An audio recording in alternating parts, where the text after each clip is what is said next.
Here's a quote that changed my life. Education is not the filling of a pail, but the lighting of a fire. My goal in teaching my kids is not just to fill their brains with knowledge like it's a bucket, but to give them a love for learning that they take and that spreads all on its own because they want to learn, like fire. I'm Hope, and these are my kids and my husband, and we are the Forever Learning family. If this is your first time homeschooling and you're nervous about it or just not excited about it, I hope that these 5 foundational concepts are helpful to you as you shape your educational philosophy. My first point is that homeschooling lets you give your kids a customized education. You are not trying to recreate the typical school experience at home. You get to tailor your days and years based on what best serves your family and those around you.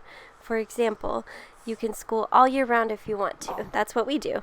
So we play outside when the weather's good, and we work on our formal studies inside when the weather's not so good. And this factors in crazy seasons of life, like when you have a new baby or sickness, or if you want to do extended travel.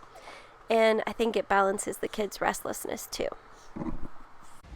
I saw this illustrated in a really neat way early on when I was learning about homeschooling from this family who every other Friday they would go to this nursing home and just spend time with the residents. That was their school for that day. And I joined them one time, and I was just in awe as this 5-year-old was singing for these beautiful people, and then the 16-year-old and I sat with this woman, and I was like 20 and kind of hungry and bored, and she just kept asking more questions, like, show me more pictures of your family, tell me more. And I just learned that day that there was probably nothing that they could have learned in a classroom that would have been more beneficial than being with these people who have been around for 80, 90, 100 years and have so much wisdom to give them. I tried to explain this concept of customized education to my kids by opening up a Hershey bar and giving them each a bite and saying, this is good, but it's all from a factory mold, so it's kind of limited in what it's trying to achieve. Then I took them to a bakery and let them see the diverse and beautiful different kinds of cakes and pastries and goodies, and I let them pick some. And as we were enjoying them, I was telling them that I'm not trying to get them to measure up to be like everybody else, but there's nuance to a good dessert. There's texture and character and imperfection. So I want to meet them where they are and use their gifts and talents and struggles and stories to help cultivate in them who God has created them to be. The best things I got out of my own education were not the facts I learned and the tests that I got A's on, but knowing that my teachers loved me and cared about me, and making good friendships and finding things that interested me and studying them more at home. So I want to focus on those things in my own schooling of my kids. Which brings us to this really important question, what is the goal of education? I looked up what public schools and private schools in my area stated as their mission, and I was really encouraged seeing a lot of them. Some of them were kind of vague about achievement, but one of them, Miami-Dade, even said that it's lifelong learning is one of their goals to achieve in their kids. So I think that's amazing. But whether it's public school or private school or your own homeschool, you need to slow down and ask, well, what are the functional priorities? When you look at what you're stressing over and what you're hoping to get out of your curricula and what you think your kids need to know by the end of each year, what are you really hoping to achieve in your kids' education? And you kind of have to start by asking, well, what's my goal in parenting? So I thought about it. Parenting, my goal is to shape the child's whole self, spiritually, emotionally, mentally, physically. So stemming from that, homeschool is an all-day, everyday investment in shaping the child's whole self. I want to stoke a love for learning so that my kids will grow in all aspects of their lives because they want to. Remember that weird video that I made at the beginning? Education is not the filling of a pail, but the lighting of a fire. So the school years are for learning how to love learning. Which brings us to our next point. If your family has a culture of lifelong learning, then you are learning with them. That word with is glorious.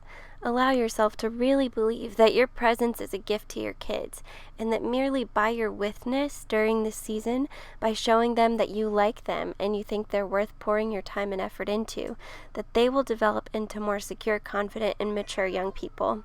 Even as an authority and instructor, you can view yourself as a co-learner.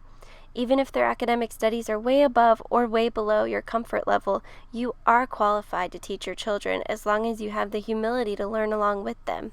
They're not going to remember most of the facts you might try to teach them, but you know what they will remember? They'll remember that Dad was absolutely fascinated by insect camouflage, or that Mom was terrible at calculus, but she sat there and watched YouTube videos until she figured it out. Or that Mom and Dad loved them enough to get a tutor who could explain it really well. Learning how to love learning is more valuable than simply learning facts. It's really good for our kids to learn to do hard things and to work on subjects that don't come naturally to them, and to persevere through difficult things that they need to learn even if they don't particularly like it. But if the kid's whole mindset towards school is, I don't like school, school is boring, I'm bad at school, then that's kind of a red flag that their education might not be working for them, and it's an invitation to try something new, something that makes them love learning. Point number 4, beware of burnout. You need to be loving this too. So when you found out you were homeschooling, you probably went on Pinterest and found a ton of activities and science experiments, and if you've done them, they take like 20 minutes to set up and clean up, but they take like 30 seconds for the kids to do. So a lot of times you might think, oh man, that was like my plan for today, like what do I do the rest of the time? And that's very frustrating. Or you might put a show on for your kids or start doing a curriculum and realize, I absolutely hate this stuff. Like, what am I going to do with my kids? Like, I can't keep this up. So burnout is very real when you become not just their parent but their teacher. Sarah Mackenzie made a really great point that what's more important than what curriculum we choose is that we smile at our kids while we teach them, because we want them to know that we like them and that we like spending time with them. And so if you choose a curriculum that sounds really impressive or whatever, but you hate it, and it's just a toil to do with your kids, so you just send them off to go on the iPad or the Switch or whatever, and then they become even more annoying and difficult to be around, then your kids will notice that, and they know when they're being difficult. So how we respond to them is really going to be instructive for them too. So make sure that you are filling yourself up so that you're full to give to them. So it's not selfish to say, you know what, in the car today, we're going to listen to Switchfoot, or we're going to listen to this audiobook that is kid appropriate but that I like, because whenever your kids see your appreciation of good art and of good things and learning about things that matter to you, that's going to have a huge impact on their desire to learn and on their interests too as you're doing this together. A homeschool hack that I learned from another mom is to knit or do something with your hands while you're getting through the most frustrating parts of homeschooling. So I've been doing that for a while, and as you can see from this photo, homeschooling is very frustrating sometimes, and my kids' necks are getting quite warm from all those scarves I've made. But that's really just been one way to help deal with my frustration at them so that they can still know I like them. Side note, while I recorded this last bit, I let my 2-year-old watch Mickey Mouse Clubhouse. So I'm not condemning all TV. That's a really annoying show, but, you know, real life, sometimes we let our kids do annoying things just because we need a minute. Here's my last point. Manage your expectations. You don't get to control how your kids turn out. You don't get to pick the results. Customizing your education doesn't mean you get to customize your kids or your future or even really how your day's gonna go. So I think it's helpful to remember that no matter how smart or easygoing or creative you are, this will still be hard. One of the benefits of having 5 kids is that I've learned that I have very little to do with how they turn out. And that's comforting on a spiritual level and comforting just in every aspect of parenting, that I don't control the outcomes, whether my child is a super speedy learner who catches on to everything and loves reading, or if they struggle with a lot of things and it's just a hard slog for a lot of the things that they have to learn.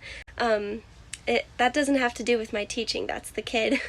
But it's so nice that with a customized education, I'm able to change curricula if I have to, and slow a kid down if I have to, or speed a kid up if they're ready for that, and there's just so much freedom. Also, my oldest kids are still in elementary school, so it's not like I'm super qualified to talk about homeschooling. I'm not a pro, but Sarah Mackenzie, I think, is a pro, and she's had a kid graduate, so I really recommend the book Teaching from Rest and her other book, The Read Aloud Family. They're both great for parenting and homeschooling. So anyway, those were 5 things that I have learned so far that hopefully were good advice. So anyway, I hope that some of that was encouraging. I hope that you have a really great year. You can do this, but you were not meant to do this alone. And reach out to other homeschool parents who have gone before you. And don't forget to hang out with people who don't homeschool as well. An echo chamber is a really dangerous place to be, and that's easy to happen in homeschool world. So I just hope you have a great year. Thanks for listening. Man, my video skills are really bad, and I get so nervous in front of a camera, and I really need a tripod, but thanks for bearing with me.